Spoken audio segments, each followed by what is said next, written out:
Yeah, this is a demo video for the new StarLine i96 CAN Immobiliser.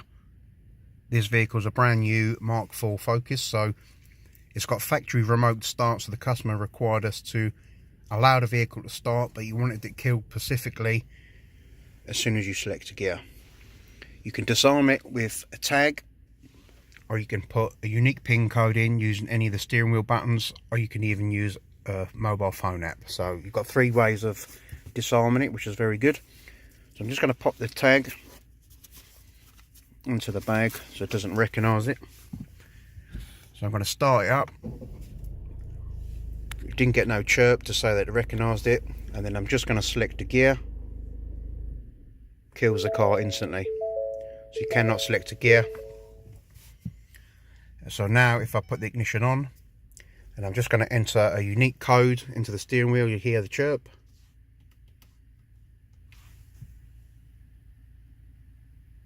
That's it, disarm, and then now I can put your foot on the brake, I can start the vehicle, and the vehicle runs, and I can select the gear, no problems at all. And that's it, that's the new StarLine i96 CAN Immobiliser.